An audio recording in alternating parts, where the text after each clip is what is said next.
get home from school, turn on my TV. Who are these friends staring right back at me? Now that we're older, why don't you come over and go back in time with me? 90s babies,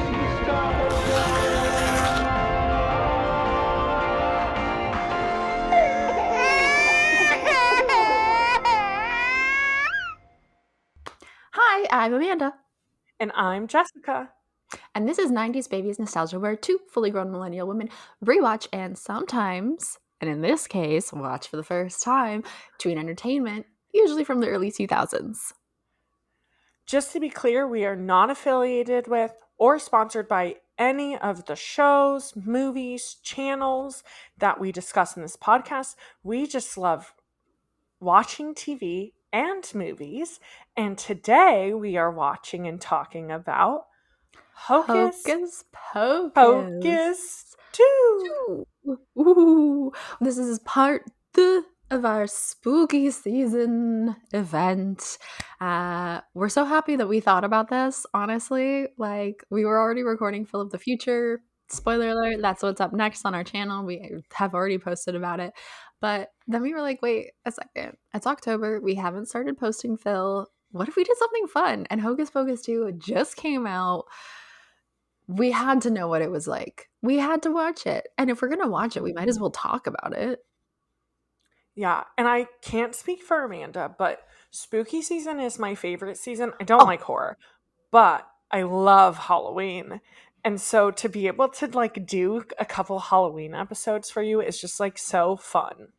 There's a lot of times where I'm really, really happy to know Jessica because she knows me very well. And so I'm a little offended right now that she doesn't know that spooky season is also my favorite season and Halloween is the fucking best holiday ever. Yes. And I like horror and cozy. I named my cat Marnie. Yeah. I knew you loved Halloween, but I didn't want to speak for you. I wanted you to share your excitement for Halloween with the listeners as well. Thank you. I fucking love it. And I don't need to go out for Halloween. Like, a Halloween party has its time and place. I haven't gone to one in ages.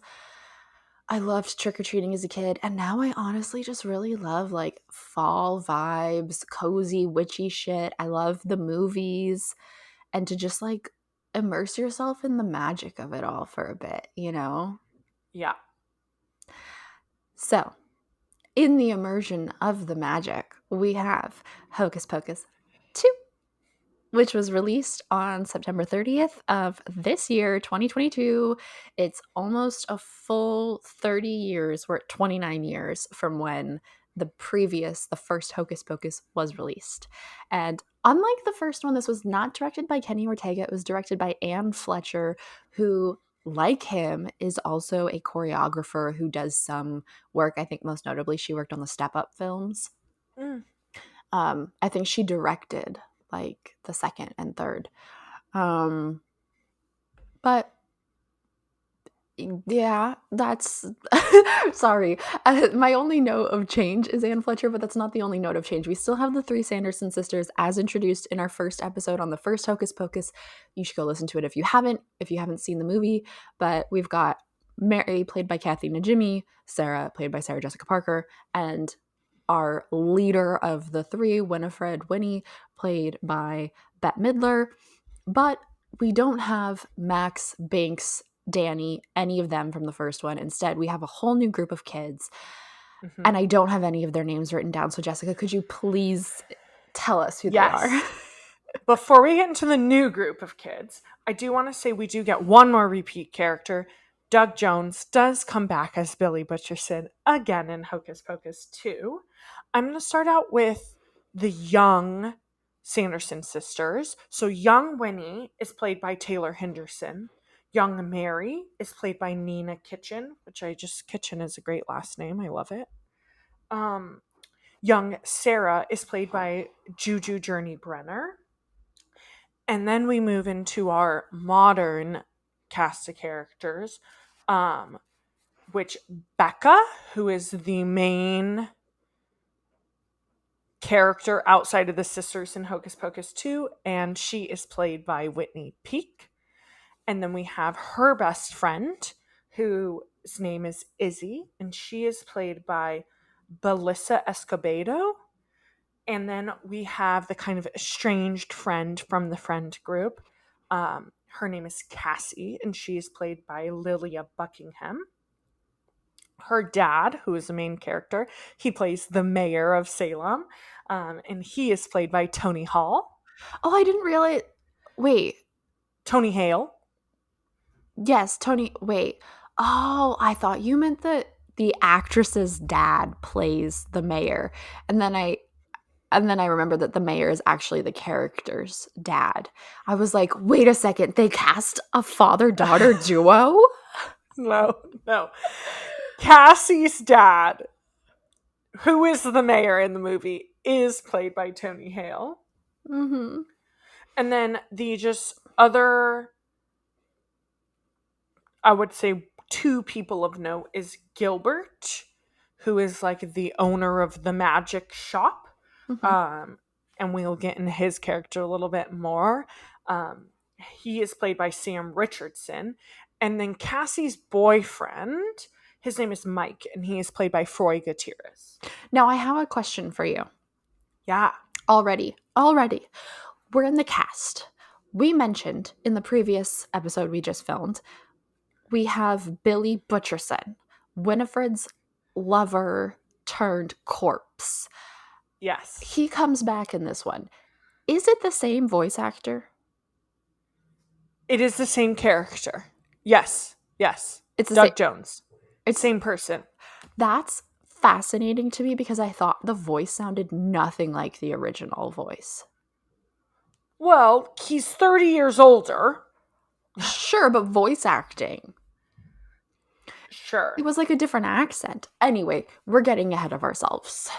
Mm-hmm. So, we open up with same exact format as the old one, as the first one, where we open up with a flashback scene of what's it called? Puritan Salem. Yes. 1653. Our previous flashback in Hocus Pocus 1 was 1693. So this is a 40-year difference. And so in the 1693 one, we see them looking as like really old, ugly, wrinkly, and they need kids to survive. But in this one, Winifred is turning 16. It is her 16th birthday. And the town says, yo, dog, you got to get married. Mm-hmm. And she's like, fuck a man, fuck a patriarchy. No, I'm not doing it. And the whole town comes for her. And she's like, if I'm marrying anyone, I'm marrying Billy Butcherson. And he's like, what the fuck? And she's like, we're soulmates. And he's like, since when? And she's like, since we kissed in the graveyard. And they're like, you flaunt your looseness and blah, blah, blah, blah, blah. And they're slut-shaming this 16-year-old girl. Yep. And these girls are not witches at this point. But then they run off.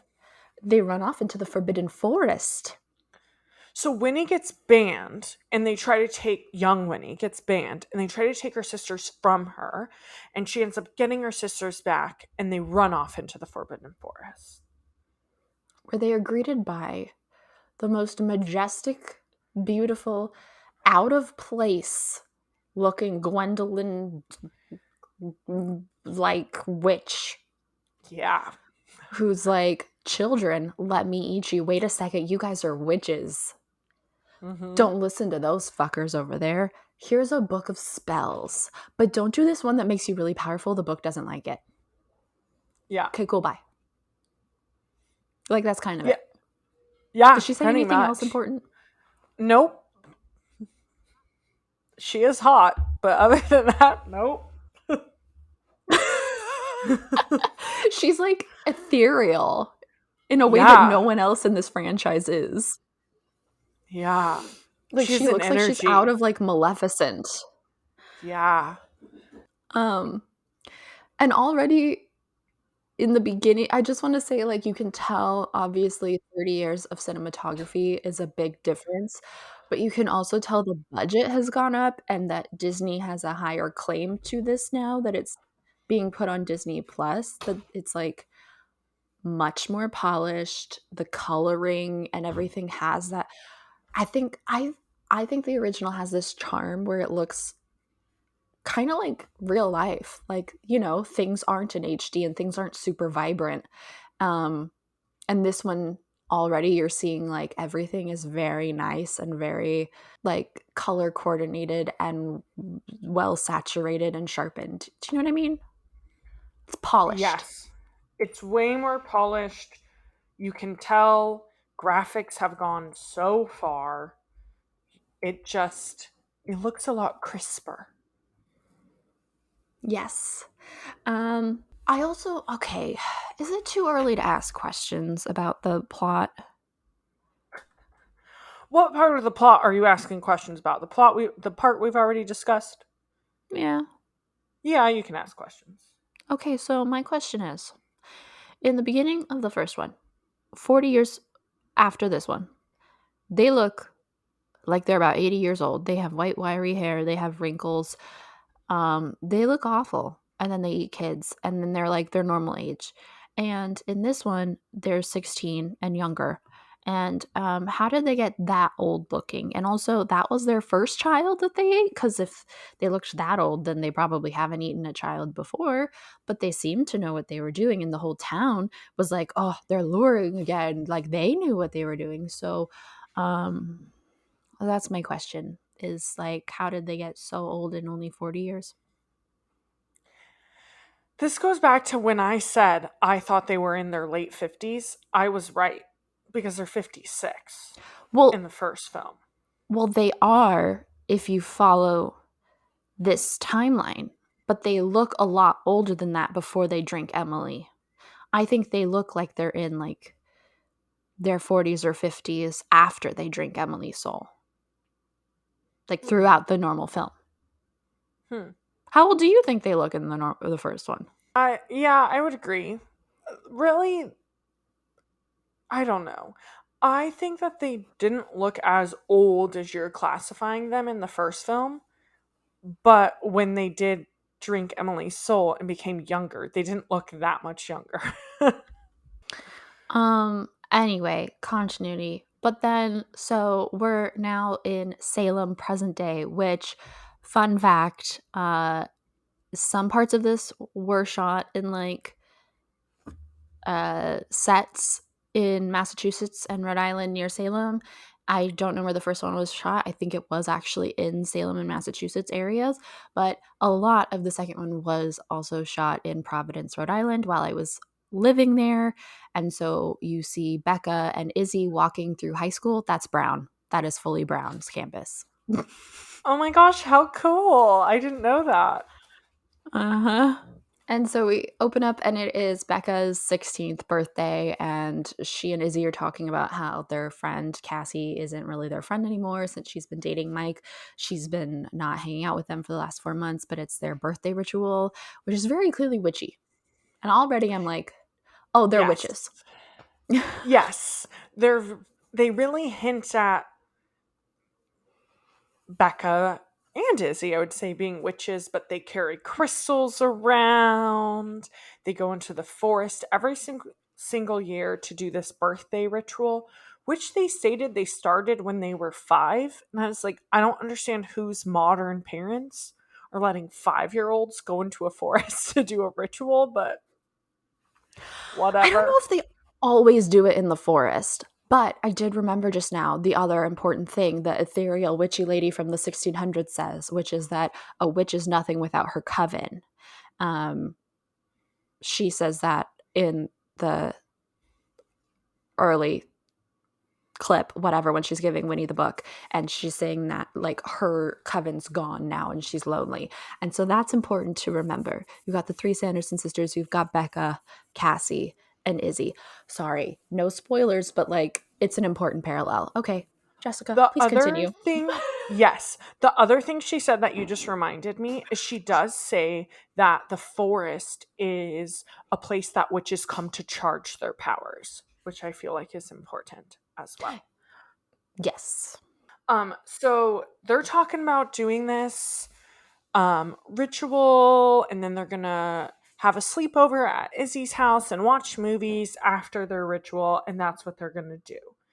At this same time, they find out Cassie and her annoying boyfriend are going to throw a party at Cassie's house because Cassie's dad is the mayor and he's out doing mayor activities at the Halloween carnival. So the house is going to be empty. So they're going to throw this big Halloween bash. Okay, so we get this hilarious scene in the classroom where Becca brought a good luck charm to class because she thinks there might be a pop quiz. And then there is a pop quiz. And Mike is like, how did you know that? Did you do some witchy shit? And she was like, no, I just know the teacher would want to do the scariest thing for Halloween. And that would be a pop quiz. And then she, under her breath, like chants at him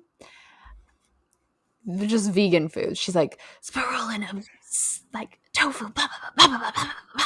But it's fully just like health foods. And then at the end, she says Satan, like Seitan. But then he hears Satan. So they both get detention. They have to go to the principal's office because he like freaks out. And then he's like, it's her fault. And blah, blah, blah, blah, blah.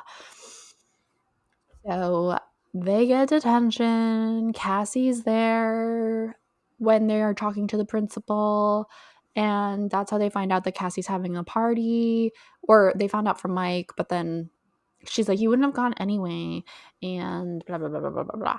Yes. So now it's the Halloween carnival. They run into the mayor at the carnival. There's this little moment where both Izzy and Becca are like, it's so weird that Cassie hasn't told her dad that we're not friends anymore. Like, he still seems like we're, a trio of three best friends.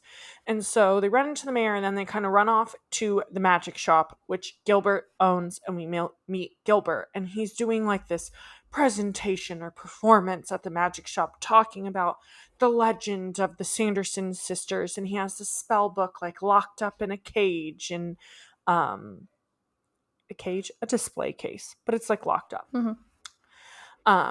And he's talking about how like he's selling black flame candles and he sells the spell books and he kind of, he sells crystals and he's really just like explaining the legend. He ends this little performance and then he's talking to the girls. Clearly, Izzy and Becca are very into this magic shop. They come like multiple times a week. He's like, what do you guys want for the birthday? They're like, oh, we're just going to pick up a couple crystals. And he's like, that's just a normal Tuesday. Like, this is your birthday. You need something special. And so he gifts her a candle, a black candle that's kind of like wonky and like misshapen and like doesn't look great. We have a skeptic in the crowd while he's telling the story and he keeps shutting him down. And then we have one kid who's like, what's a virgin? And Gilbert's like, it's a person who's never lit a candle. And I really liked that little interaction because, again, there is so much talk about virginity in the first one, especially for a children's movie. And this is really the only time that they talk about it in this one. And I feel like it was like a little nod to how weird the first one was. Yep. Totally. And it's such like a I like it too because it shows Gilbert's ability, like obviously he interacts with kids all the time being a magic shop owner, but his ability to kind of like answer kids' questions in like an appropriate but fun way, which I think is cute because that's something a lot of people who have to interact with kids have to do. You kind of have to improvise like, oh my god, this kid's asked me what a virgin is, what's the right way to respond? Yeah. Gilbert's also a real one in a lot of ways, namely that he kind of like says the Sanderson sisters were ahead of their time and he's clearly helped popularize them in the town of Salem, whereas before they were like this terrifying legend, and he kind of calls out the patriarchy in certain ways. So I liked that because that was a big part of the first one. It was not necessarily calling out the patriarchy, but I feel like that influenced the plot a lot.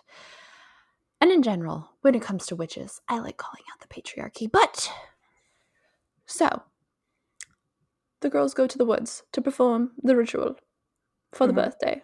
And they are performing the birthday ritual with this ugly fucking candle that Gilbert gave them. And the Sanderson sisters appear. Yes. And they try to blow out the candle, and the candle will not blow out. Oh yeah, that happens before they appear. It like relights and then it won't blow out again. And it's a black flame candle, an actual black flame candle. And the Sanderson sisters immediately break out into song. Yeah. And I was like, what the fuck did they do to this fucking sequel? Did they make this a musical? What the hell? But then the girls are also watching Becca and Izzy, and they're like, who are they singing for? And then Winnie pops up behind them, and she's like, or Mary, I don't know, one of them's like, we're Mary. singing for you. Yeah. So it's a little tongue-in-cheek. They really lean into this idea that the Sanderson sisters are all about singing in the sequel. We see that a lot. Yes, we do. So the Sanderson sisters are back, and after their little like song and sequence, they immediately are like, ooh, teenager souls, we need to get them. And Izzy and Becca are like, oh my god, what do we do? So they're like, no, like it's been some time, we're actually 40. Oh yeah. Like, and they basically like convince them that they're older than they are because there's all these beauty potions and all these things that make you look way younger now. And so they've captured the essence of children into these products. Yes, correct. And so they're kind of trying to play into the Sanderson sisters being like, we need children's souls while also like saving themselves. And so the Sanderson sisters are like, take us to the apothecary. So where do they go? None other than Walgreens. Which, how much did Walgreens pay? Let's talk about that. How much do we think Walgreens paid for this? I think a lot. There's a few moments of product placement that were not at all subtle, and that was one of them, was the Walgreens. Yes. Which, mixed feelings about Walgreens these days, right? Because they stood behind their employees who denied women birth control in certain states. Anywho, they go to Walgreens where there are fluorescent lights, and the Sandersons are convinced that Becca must be powerful because the doors simply open for her.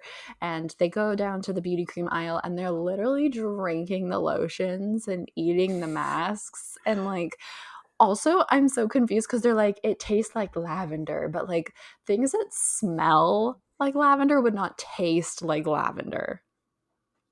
No, it tastes like soap. Yeah, it tastes like, I'm disgusting. But they're like saying it tastes like the fragrances, which is not, it's not how it would work, okay? Just don't try it. Don't try it. Don't eat the lotions. And they look for brooms.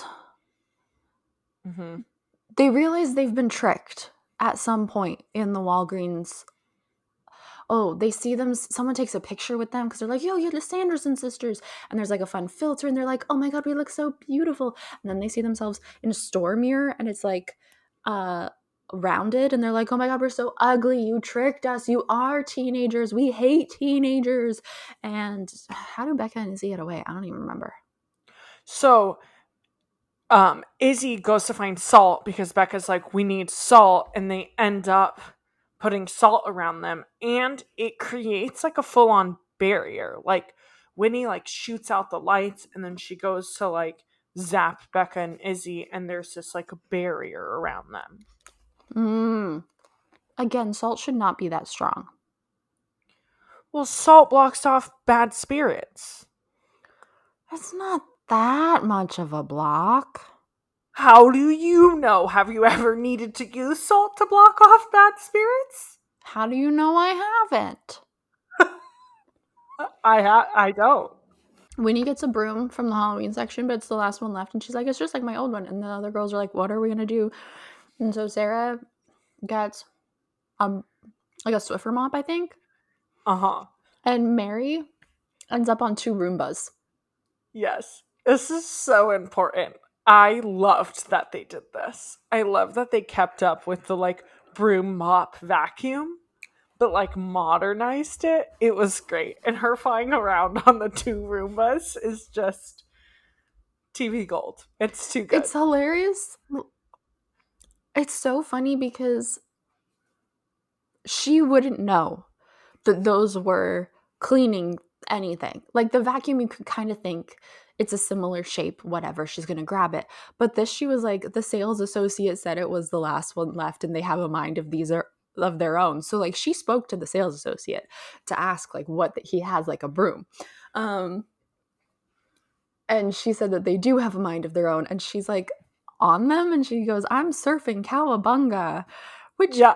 I don't think Mary Sanderson, again, continuity issue, should know what surfing is. 100% agree. Yeah. It's funny though, and it's fun to see, like, it's the same charm of the first one of them not knowing what things are, but also to see how far we've come in 30 years, because things have changed quite a bit. Yes, because you have to think the difference before was 300 years. Now we're just talking a 30-year difference. And speaking of differences, there was a scene right as they're entering the Walgreens, which I want to mention because it was another one of those hilarious, like, they don't know what's going on moment.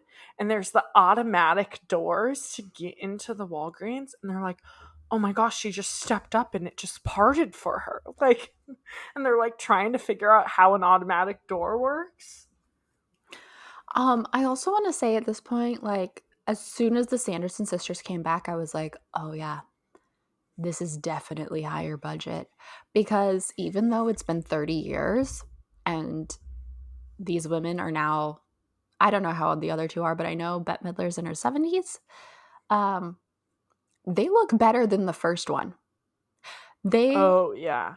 I mean, obviously there's like the Botox and the treatments and whatever they've had, but the makeup looks better. The costumes are clearly higher quality. These ones did not come from a Party City.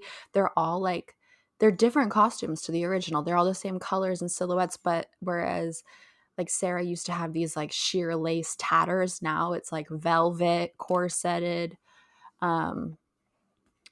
They're like, before Winnie had this like Queen Elizabeth looking makeup, Queen of Hearts type stuff with these like perfectly round, bright cheeks and these weirdly drawn red lips. And now she's got like blended in blush and decent lips. Like everything's elevated. They are looking great for their age. Don't look a day over 300. Okay, so they end up at the magic shop because the girls ran to the magic shop because they were like, what the fuck, Gilbert? You gave us a black flame candle? Yes. For real, for real? And he was like, yeah, I learned how to make it in the book. And this is where we learn that Gilbert thinks that the Sanderson sisters were just misunderstood. They were ahead of their time. Everybody loves them now. Yes.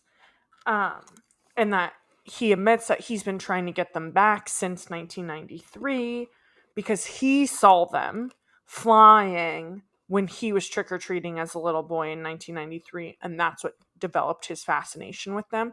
So he's been trying to get them back ever since. He's had this black flame candle.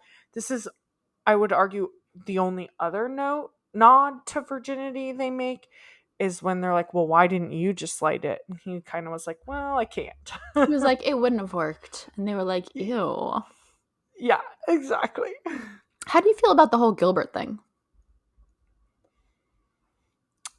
I don't like that he has basically made like Becca and Izzy the like test subjects to bring the Sanderson sisters back for his own fulfillment. Yeah, I don't really either, but I meant more like the supposed tie-in to the first one. Like, I thought it was kind of cute, but at the same time, it would have been better if it was someone we had seen in the first one. But I also know they didn't do that because we didn't see any people of color in the first one. And he is a black man.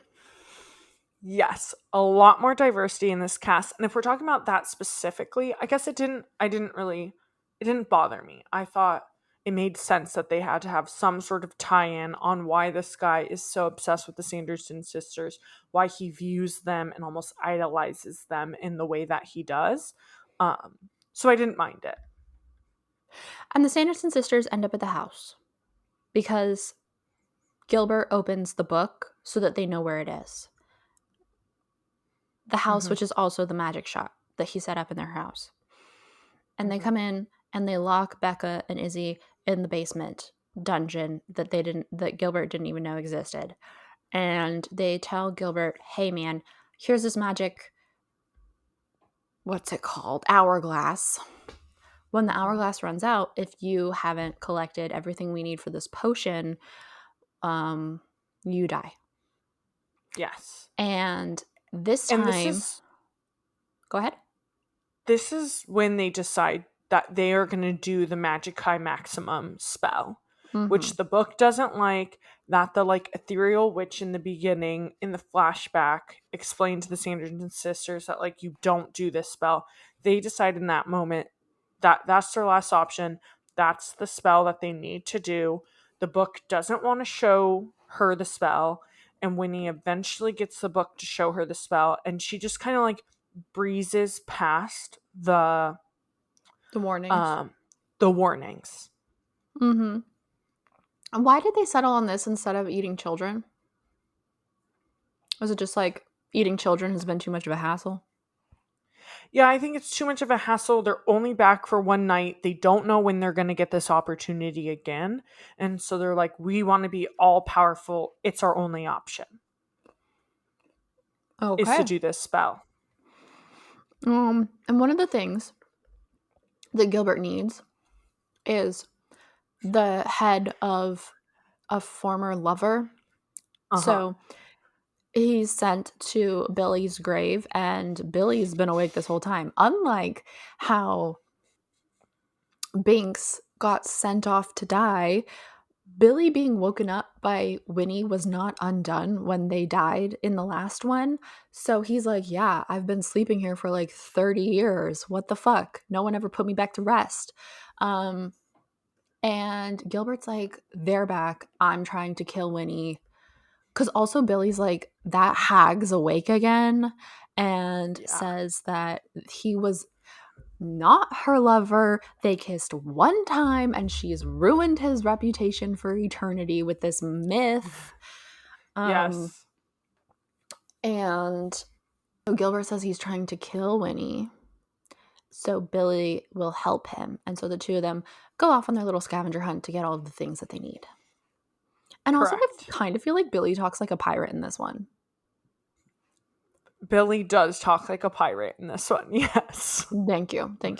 What's next? The girls run down the Halloween festival, right? Why? How do they get out? They get out of the basement by doing a little spell. They have little herbs that Gilbert gave them to break a curse. And they're like, let us out. Let us out. And then Becca's magic comes and they're let out. Yeah, and at this point, Becca doesn't realize she has magic, but as viewers, we realize she has magic because they're kind of waving their hands over the herbs, and we see like kind of a blue light come from Becca's hand. So us as viewers are aware of what's happening, but Becca has not come into self-realization. And while they were in the dungeon, they overheard the Sandersons talking to Gilbert, and he mentioned the mayor, who was the descendant of the priest, the reverend in puritanical Salem, who was like, you got to get married or get fucked. And they were like, thine enemy. And so they're after him to kill him. So that's why. See, it's all coming together. I watched this last night. It's all coming together again in my brain. I can see it. The girls go to the Halloween festival on the street, and they go and tell the mayor that his daughter's having a party so that he will go home and bust that shit up and not be on the street where the Sandersons can find him. Also, this part was filmed in an area called Federal Hill of Providence. It's really cute. It's like a little Italy. It has a lot of really great restaurants. Cute. That's my spiel. At the same time, while Mayor Trask is going back home to break up this party that Cassie is throwing. Sisters end up at the carnival because they're looking for the mayor, and they were told he was at the carnival, so they end up at the carnival. They walk into a Sanderson sisters costume contest. And they don't win. They don't win, and they are furious. And shout out to, I want to say, I mentioned 1,200 times. The first one is very, very camp. This one, not so camp. It's a little more polished comedy, Disney style. But in the contestants of the costume contest are 3 notable RuPaul's Drag Race drag performers. Drag queens, thank you. I watched every season and yet I forgot the word drag queen. Ginger Minge playing Winifred, Kimora Hall playing Sarah, and Cornbread playing Mary. And I did recognize all of them while watching immediately. I kind of knew that there were drag queens in it, and I was like on the lookout, and then I saw them and I was like, oh, yeah. And they do get small speaking roles.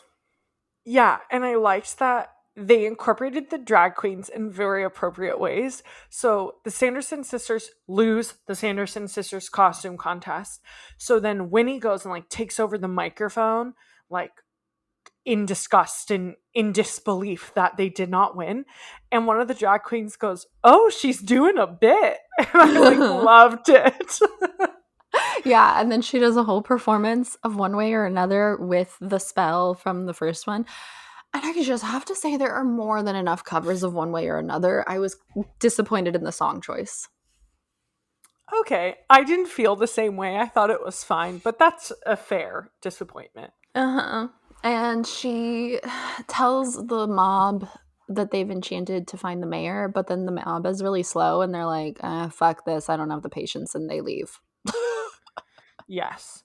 But everyone is in a trance now looking for Mayor Trask. Like, they are full on dancing in unison, like walking down the streets like 100 people. Yeah, but they're moving so slowly that the Sandersons aren't even paying attention to them. They entrance them and then immediately just leave. Yeah. And so they end up going to Cassie's house to look for Mayor Trask. But Mayor Trask has actually gone back already. Yes. To the festival. The girls need to tell Cassie what's going on. They go, and because they have the book. That's also important. They have the book. Don't steal the book. It makes it easy for Winnie to find you. They don't have the book. They tried to get the book, but the book refused to leave. Oh, you're right. Never mind. Well, the Sandersons still find them. How do they find them? Because they're looking for Mayor Trask, and they don't realize he's back at the carnival because they just were at the carnival, so then they go looking for him and go to his house. But how do they know where he lives? I don't have the answer to that question. Okay, well, the Sandersons arrive at Cassie's house, so Becca's like, great, so I don't really have to explain anything to you. Like, you see it, you understand. And the girls trap them in the garage in a ring of salt. Yes. And then the mayor shows up at the house. He has been found by the mob. So this is why I'm saying, like, they really enchanted a mob and then just, like, left them, which was stupid because he was found by the mob who took his candy apple that he's been really looking forward to this whole time. And he couldn't get a candy apple that he wanted to, and he went to the Walgreens and all the lights were out. So in the dark, he had to find a gross old candy apple. And he's like, but I'm going to sit in the house and enjoy this, even though for all I know, it's a caramel covered matzo ball. And he's really upset. And then the Sanderson sisters are there in the house. And he's freaking out a bit. And he calls them like... Oh, the Gothic Golden Girls. Uh-huh.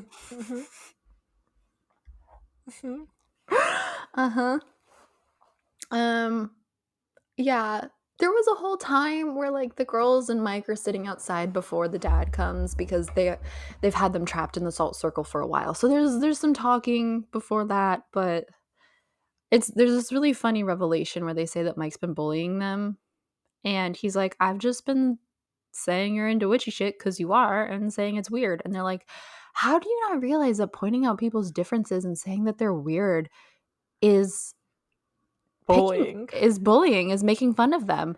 And he is fully mind blown. He's like, Mhm. I have so many people to apologize to. Uh-huh. And the thing is, I think some people are like that. I agree. I think some people think they're just making conversation when they're actually picking on people's like insecurities. 1,000%. The mayor, I have to say, this actor is all about the performance. He's very much a character actor. He was in Arrested Development, which I've never seen. But what I have seen is The Mysterious Benedict Society. It's on Disney Plus, and the second season is coming later this month. And I don't know if he's making the right choice, but he is making a lot of strong choices. Do you know what I mean? Yes. Like, he's all about the performance. Like, when he sees the Sanderson sisters in his garage and they're talking to him, and they're like speaking in old English, he's like, oh, we're doing a performance now, okay? And he tries to like give it his all, and he's like, oh, that wasn't my best. Yeah. He's ridiculous. Okay, what's next? Oh, the Roombas find them. Yes. So they're trapped in this ring of salt. They don't know what to do. The Roombas end up coming back, and the Roombas, as a Roomba does, sweeps up the salt. Why would the Roombas find them is another question I have. I feel like the Roombas are somehow connected to Mary Sanderson, but I don't fully understand. But you see them kind of following Mary throughout the film. Sure, but that's not how Roombas work. Well, yes, but there's magic involved. Okay. So the Roombas get them out of their salt trap, and they end up taking Cassie and going off to the woods to do the spell. The reason they take Cassie is because they give up on Mayor Trask because they just need a drop of enemy's blood, and Cassie has Trask blood because that's her father.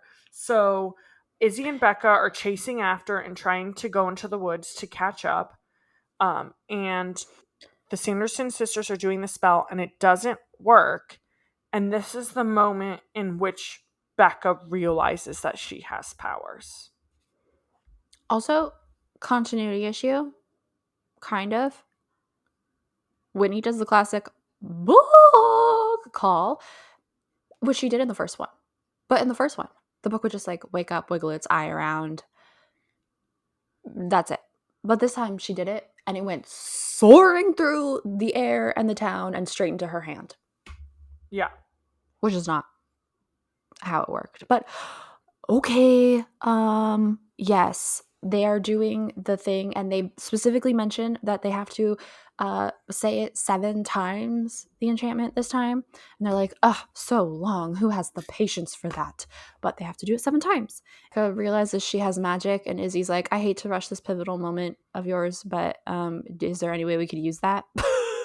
Yeah, pretty much.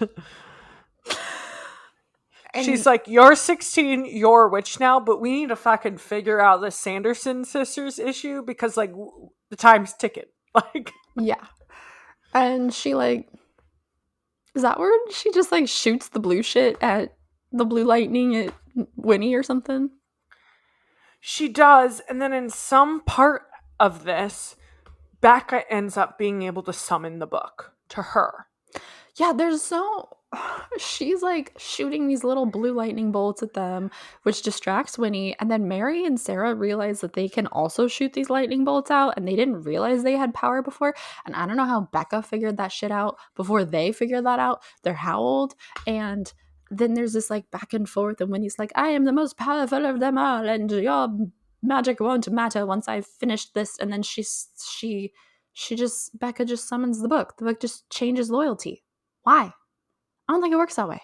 Yeah, they kind of touch on it. They say, like, oh, she's the new witch. She just turned 16. They do kind of touch on why the book, like, she's the new witch in town, and that's why the book is coming to her. But I do agree that it seems strange that after all of these years, the book is now all of a sudden in the hands of Becca and not Winnie anymore. And is okay with that. Is showing loyalty to Becca. And he's like, I don't need the book. And they start doing the chant again. And Becca and Izzy are looking through the book for a solution.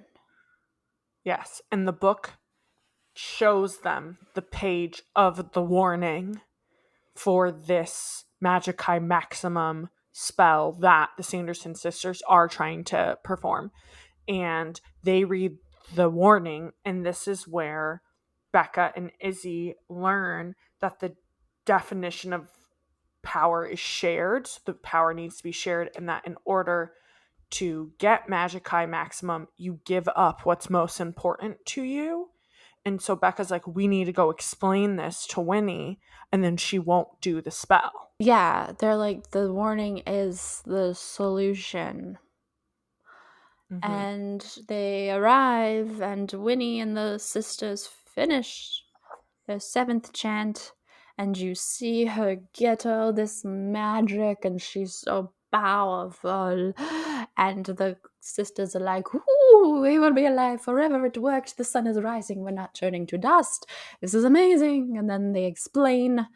Becca explains the thingy, and I do want to say there's a moment during this part where she gets all the power, Winnie gets all the power and is starting to fight against Becca, and Becca kind of makes like a force field with her powers around Izzy and Cassie, and it's getting weaker. The sisters are like, and Winnie, all 3 of them are like shooting holes into this force field, and Izzy is like, remember, the definition of power is shared, and Becca's like, I'm trying to protect us. Like, I can't put my hand down. And Izzy's like, come on. And then she ends up, all 3 of them end up holding hands, and it like strengthens and like heals the holes in the force field.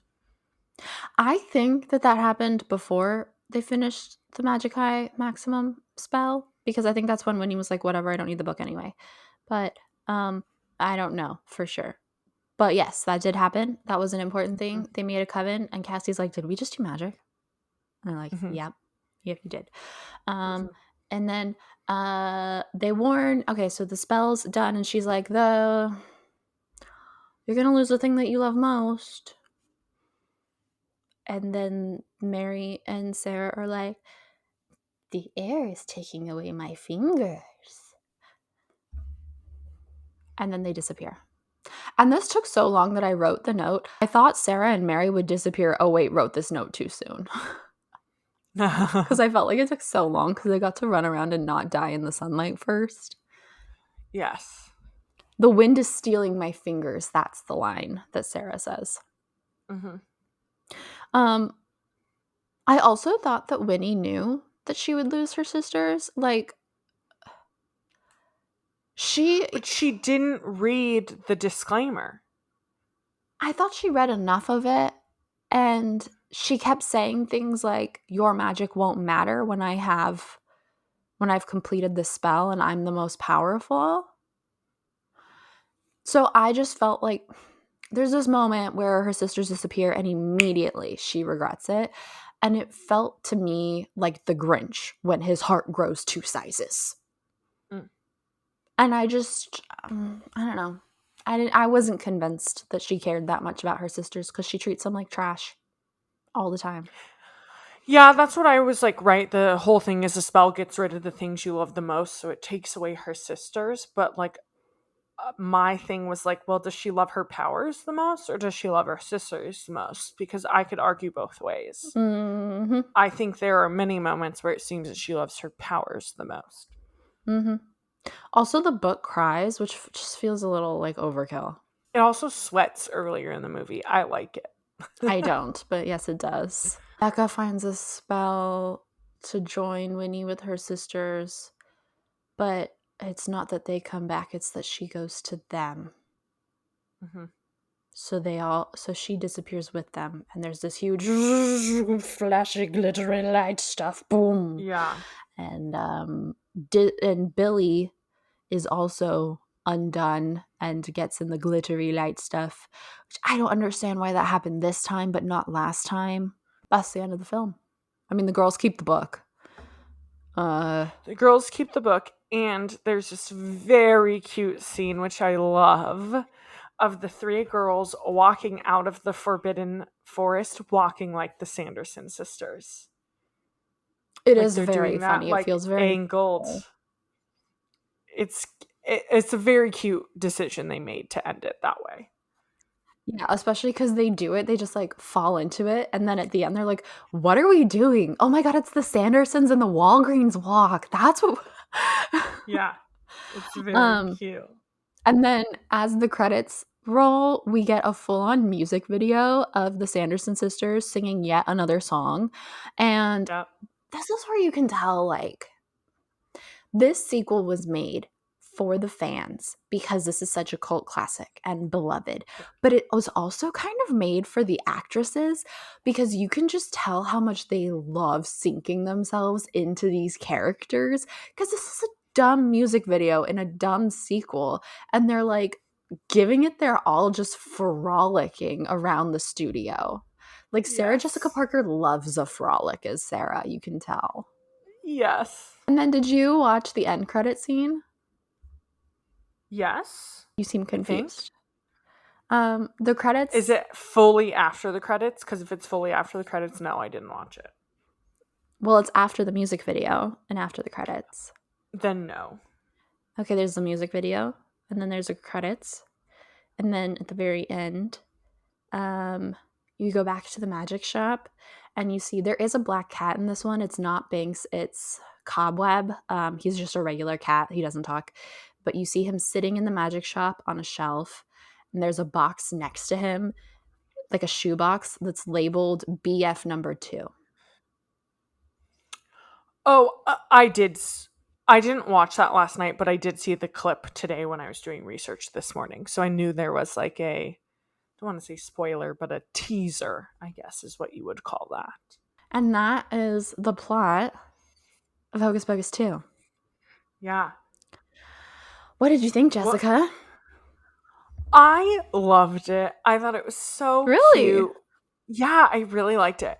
I think to me, I personally can't compare them, right? Because that's the thing that you see online right now, and everyone's talking about, oh, well, which one's better? And a lot of people are saying the original is better and that this one is still good, but not as good as the original. I think when there's a 29-year difference between movies, you can't compare them. You just can't. Because it's not the same as a normal sequel that comes out 2 years later. Like, there's so much time between the two, but I really liked it. I thought it was very cute. It was very fun to watch. I liked that Becca had powers, and that it's kind of showing that not all witches or not all people that have powers or spiritual abilities are evil or have evil tendencies. So I enjoyed it. What did you think? It was better than I expected. Mm-hmm. It felt a little bit like the Charmed reboot. Okay. Which is just to say that, like, it's still good, but it's a different thing. It's different. Yeah. I think that's why I said you can't compare them. I don't know that you could either. It very much feels more of the age, which I like. I don't know if this one knew what it was trying to do. I think the last one felt like a cohesive, like it felt realistic yet camp, and like the characters were doing what a normal a teenager would do, and the sisters were over the top, but so much so in this committed way that you got who they were.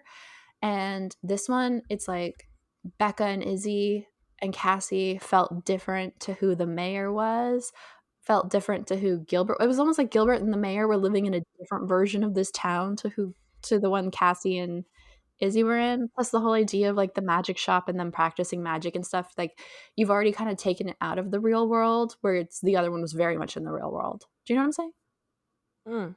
I think I disagree because I think a lot of people have like gotten more into crystals and more into that. So it actually felt like they were bringing it accurately into 2022 and what teenagers this day would be interested in.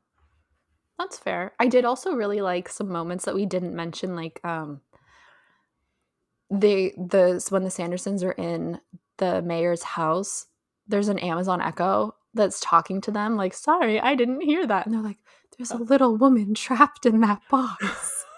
Yeah.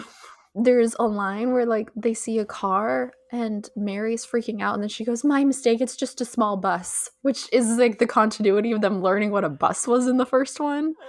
Yes. There is a weird little scene of someone watching the Satan scene from the first one in a house. There's a whole Yes. explanation from the director as to why they included that I have not read. I liked it because in that scene it is a gay couple cuddling watching that movie. So I did appreciate that they threw in that for us. I did as well appreciate that. There's a point where Izzy and Becca steal a trolley. I don't remember why, and I don't know how. I don't really care. It felt inconsequential. But during that, the Sanderson sisters are flying off. I think it's after their big performance at the festival, and Sarah is like full on modeling in the sky to the point where Winnie tells her to stop modeling. She's like giving it her all, and I just really liked that. I really enjoyed it. Yeah. I think you could tell how much fun the actresses had playing the Sanderson sisters 30 years later. And I think that's one of the reasons this sequel is probably better than it should be, just based on like writing and plotline alone, is just how much fun Sarah Jessica Parker and Bette Midler and Kathy Najimy are having. Like, it just exudes. You can tell they are just loving this. There was a point in the festival where they walk up and people are apple bobbing, and there's someone holding their heads down in the bobbing buckets, and I felt very uncomfortable.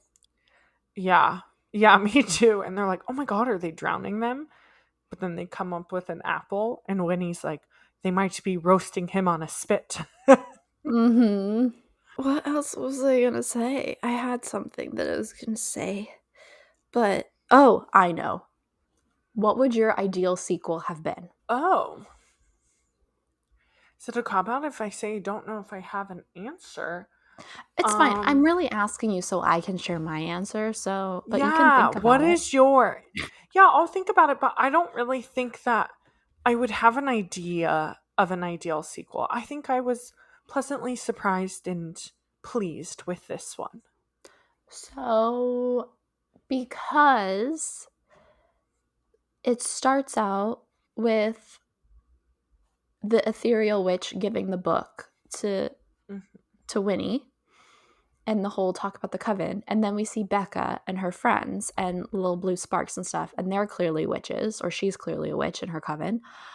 I was fully hoping for like a little mentorship movie where, yes, of course, they don't trust teenagers and they want to eat kids and stuff, but the ethereal witch immediately knew Winnie was a witch. She knew she was different. So I feel like Winnie should have immediately known Becca was a witch and been like, this is what you need to know. Here's the book, blah, blah, blah, blah, blah. And then maybe they'd have like a moral conflict of like, do we help these Sanderson sisters who are after kids?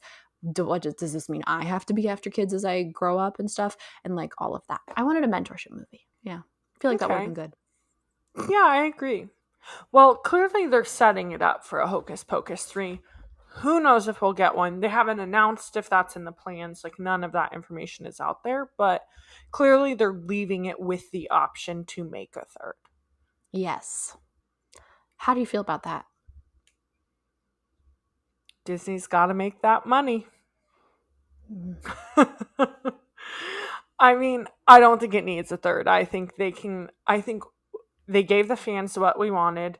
29 years later, gave us a second one. I think call it good. Let people live in that, and that's all we need. And like maybe buy a script for a different movie and make that. You don't need to make a third, but Disney's going to do what they think is going to bring in the most viewers. So, another question. Yeah. Which Sanderson sister do you relate to and or see yourself as the most? Do I have to pick one, or can I pick a combination? Or do I just pick one? Explain.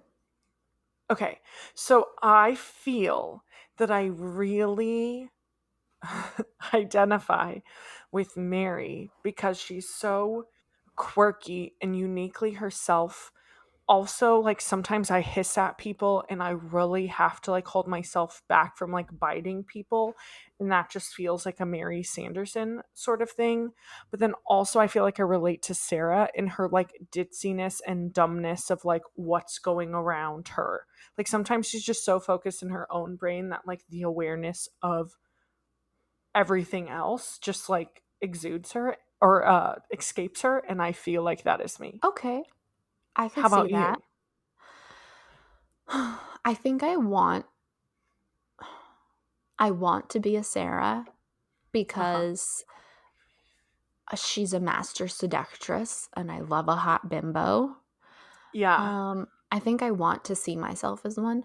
I think sometimes I see myself as a Winnie because I am a bit of a control freak who, like, when I would play imaginary games with my friends, I always had to be the popular one. I had to be the smartest one. I had to be the most powerful one. Whatever it was we were playing, I had to be the best and they could be my sidekick. Very competitive.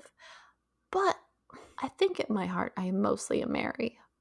Because I think I'm now too tired and too old for that competitive shit. And I'm just kind of really weird and also really want people to like me. Mm-hmm. Which is kind of Mary's whole thing. Yeah. Mm-hmm. Also, I want to say Sarah got a little justice because she is very ditzy and Winnie is really mean to her. And then in the forest scene, there's a point where Sarah's like, I am nothing but a good and loyal sister, and that's what I want to be seen as. And she says that very strongly. And then Winnie is like, go do this. And she's like, yes, sister. Sorry, sister. But I was proud of her. And also when they're disappearing, Mary's like, I was always your favorite. You can admit it, which is kind of funny because it's also very true. Yes, yeah. But also Sarah seems the like easiest to get annoyed with, so I don't fully blame Winnie because like she just does like live in her own world. So it's like, hello? Get with the picture. Yeah, she'll literally be like, wait, what are we looking for? When the whole thing is a chase movie. Yep. And do you have anything else? I don't think so. If you haven't seen Hocus Pocus 2, guys, it's on Disney Plus. It's pretty good if you're into a cozy Halloween movie. If you want a low stakes, not scary movie that's a little more aware with the times and has a number of Bette Midler performances, then I recommend it. Don't watch it to compare it to the other one, I guess, as Jessica was saying earlier. Mm-hmm. It's a separate thing. Yep, it's its own thing, and that's the beauty of it. Mm-hmm. Our probably next episode after this will be us getting back on schedule with Phil the Future. We've already recorded a few episodes, but we wanted to insert these spooky season ones before that. So look forward to Phil the Future. If you want to start rewatching, you should do that. Rewatch along with us. Make sure to follow us on all our socials on YouTube and on Instagram. We are 90s Babies Nostalgia. Spell out the word 90s. Also, if you could rate and review, that would be amazing. And we would greatly appreciate it. Thank you for listening for this long and being along for the ride. We enjoy it. We hope you are too. Happy Halloween. Happy spooky season. And thanks for listening. Bye. Bye. Baby, she started